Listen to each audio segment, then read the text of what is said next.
આતંકી હુમલાની ઘટનાને મેમર સમાજ દ્વારા વખોડવામાં આવી હતી। આતંકીઓ સામે કડકમાં કડક કાર્યવાહી કરવામાં આવે તેવી પીએમ મોદી અને દેશના ગૃહપ્રધાન અમિત શાહને વિનંતી કરી છે કે આતંકવાદીઓનો કોઈ ધર્મ હોતો નથી। સૌરાષ્ટ્ર હલાઈ મેમર જમાત, મોરબી ટંકારા મેમર જમાત, થરાદી મેમર જમાત, ધોરાજી મેમર ટ્રસ્ટ, ઊન સચિન મેમર જમાત તેમજ ઉપલેટા મેમર જમાત દ્વારા આતંકી હુમલાની નિંદા કરવામાં આવી હતી। ઓલ સુરત મેમર જમાત દ્વારા કહેવાયું હતું કે હિન્દુ મુસ્લિમને અલગ કરીને જે કૃત્ય કરાયું છે તે પોલિટિકલ રીતે કરાયું હશે। આવી ઘટનાઓ તેમજ આવા કૃત્યોથી સમાજમાં અંદર ભેદભાવ ઊભા થઈ રહ્યા છે। આ ઘટનામાં ઘાયલોને તાત્કાલિક આરોગ્યનો લાભ આપવામાં આવે તેવી રજૂઆત કરવામાં આવી હતી। હું આસિફ શફીભાઈ બિસ્મિલ્લા, પ્રેસિડેન્ટ ઓલ સુરત મેમન જમાત એસોસિએશન અને સુરત હલાઈ મેમન જમાત।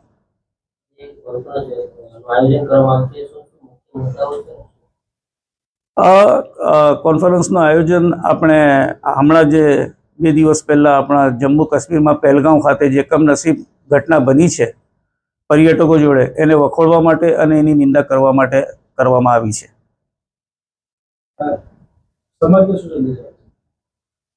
હું સમાજને એ સંદેશો આપીશ કે આતંકવાદીઓનો કોઈ ધર્મ હોતો નથી। એ લોકોના માટે કોઈ ધર્મ હોતો નથી અને આ જે કૃત્ય એ લોકોએ કર્યું છે એના માટે એ લોકોને કડકમાં કડક સજા કરવામાં આવે। શું અપેક્ષા રાખો છો સરકાર પાસે? સરકારને હું એવી પ્રાર્થના કરું છું કે જે પણ લોકો એમાં ઘાયલ થયા છે એ લોકોને જે બી આરોગ્યલક્ષી કામો છે તેને ઝડપથી કરે અને જે મૃતકો છે એ લોકોને એનું યોગ્ય વળતર આપે। કાશ્મીર ખાડીમાં મોટાભાગે આતંકી હુમલાઓ વારે ઘડીએ થતા હોય, તમારા સમાજ તરફથી શું કહેશો? અમે તો આ હુમલાઓના વિરુદ્ધ છીએ અને આવા હુમલાઓને અમે સખત નિંદા કરીએ છીએ અને એને વખોડીએ છીએ।